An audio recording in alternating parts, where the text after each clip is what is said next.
Salut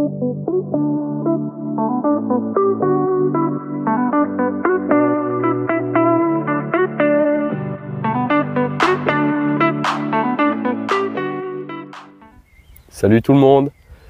Aujourd'hui, je vais vous montrer comment je désherbe les blés.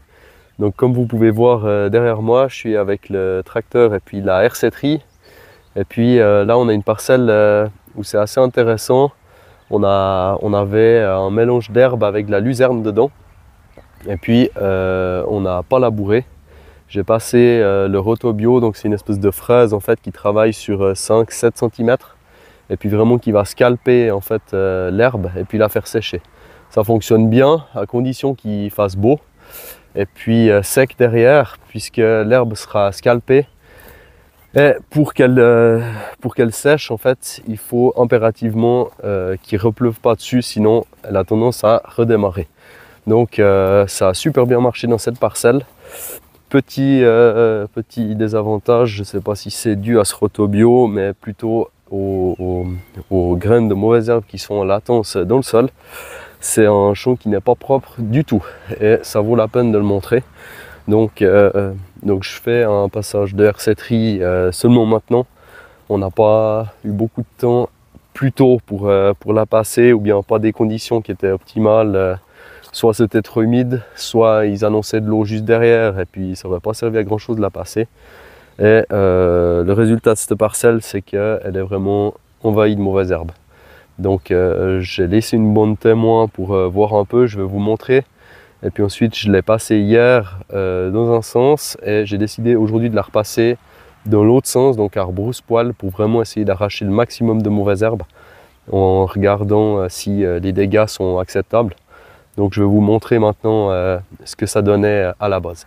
Voilà, donc là, on est sur la bande témoin et si on se rapproche un peu, on peut voir que le blé est bien là, mais la mauvaise herbe aussi. Là on voit, évidemment que ça capte là, on voit là au bout de mon doigt, il y a plein de feuilles de mauvaise herbe. Donc toutes ces, j'essaie de me rapprocher pour vous montrer. Typiquement ça, c'est de la mauvaise herbe. Toutes ces petits trucs là qui bougent là, c'est de la mauvaise herbe et puis le blé il est là. Et du coup c'est pas mal plein de mauvaises herbes comme on peut voir. Donc là c'est une bande témoin où j'ai pas passé la machine pour voir un peu l'évolution par la suite et puis l'efficacité de la machine. Ensuite ici on a la bande témoin premier passage. Donc ici il y a eu seulement un passage de herseterie. Donc la mauvaise herbe est toujours là, hein, elle ne disparaît pas, mais on peut voir ici, ben voilà, typiquement celle-là elle a été arrachée et puis ça c'est une mauvaise herbe qui va donc sécher et qui va pas repousser, donc ça c'est bon. Et puis on en a aussi ben voilà qui sont là encore prises dans le terrain, et donc celles-là elles vont continuer de pousser. Par exemple celle-là celle qui est là aussi. Donc il y a eu de l'efficacité. C'est difficile de le montrer comme ça à la caméra, c'est plus facile de regarder un peu de loin et puis on voit bien qu'il y en a une bonne partie qui a été arrachée déjà avec un passage. Et en testant, je me suis dit que j'allais faire un second passage à rebrousse-poil. Donc on va aller voir juste plus loin où j'ai commencé à faire le double passage. Donc ici, j'ai passé 2 fois.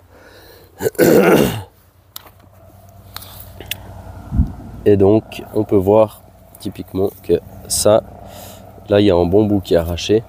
Et puis, entre les lignes, ben, c'est beaucoup plus propre. Alors, comme je disais, il y en a toujours qui sont persistantes, hein. Celle-là, elle n'est pas arrachée. Mais globalement, si on gratte un peu entre les rangs comme ça, donc juste en tirant avec les doigts, hein, sans forcer, et on voit que voilà, il y a une bonne partie qui est arrachée. Alors évidemment, voilà, on a l'exemple. Évidemment, il y a un tout petit peu de casse sur le blé. Ça, c'est une plante qui a été arrachée et puis qui est perdue. Alors c'est là où il faut trouver le bon compromis justement. C'est est-ce que l'efficacité du désherbage mécanique où je passe une deuxième fois Est-ce que ça vaut le coup ou est-ce que je vais perdre trop de plomb de blé et puis que ça va impacter le rendement. En gros, est-ce que le deuxième passage va péjorer plus le rendement que les mauvaises herbes qui resteraient. Donc ça, c'est un compromis un peu personnel à faire. Moi, j'ai fait le choix de la passer une deuxième fois parce qu'il y a quand même, une efficacité assez incroyable en passant à rebrousse-poil sur ces mauvaises herbes. Ben là, je vois qu'il y a une bonne touffe là. Donc ça, typiquement, c'est aussi de la mauvaise herbe, c'est de la panique pied de coq. Et puis ben, typiquement cette motte là qui a été arrachée, ça c'est problématique, ça fait vraiment des grosses touffes. Et puis celle-là, elle repoussera pas, quoi. Et celle-là, je suis à 99% sûr qu'elle n'était pas arrachée, en tout cas pas complètement, au premier passage. C'est vraiment très coriace ça comme mauvaise herbe. Donc là, celle-là, elle est loin. Donc on voit qu'il y a une bonne efficacité, quoi. Là, c'est quand même largement plus propre que ce qu'on a pu voir sur la bande où j'ai rien passé ou sur la bande où j'ai passé qu'une seule fois. Donc on voit même là, on a une dent de lion. C'est très compliqué à les arracher, les dents de lion. Mais celle-là, elle est partie. Du coup, voilà un petit peu pour le schéma pour le blé. On voit aussi que voilà, les plantes sont quand même bien là, même où j'ai passé. C'est un peu moins marqué à la vidéo, mais il y a pas tant de ces plantes qui se font arracher de blé par la hersetterie. Donc on va aller continuer et puis je vous montre ça.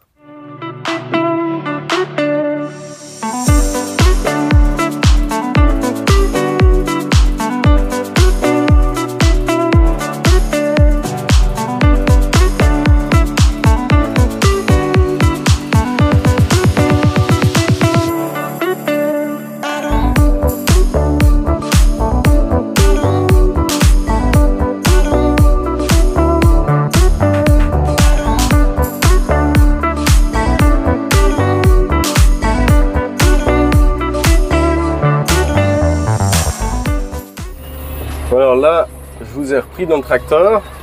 Je suis assez content du test du micro. Ça fonctionne bien. Il faut que je relise un petit coup le mode d'emploi pour savoir si savoir s'il y a moyen de gérer un petit peu le bruit autour. Je sais pas comment dire, les bruits parasites, voilà. S'il y a possibilité de les diminuer. Typiquement là, il faut que je baisse la radio, sinon vous n'entendrez rien du tout. Parce qu'il me semble avoir lu qu'il y a une combine, mais je ne me rappelle pas comment on l'active. Donc c'est pas bien grave. Et deuxième point où je suis content, c'est que j'ai trouvé, bon c'est pas un monstre stable, mais j'ai trouvé un système pour poser mon téléphone. Enfin mettre le support du DJI Mimo dans le tracteur et puis ça a l'air de fonctionner aussi, donc je peux continuer de faire mon boulot en vous parlant, ce qui est assez agréable.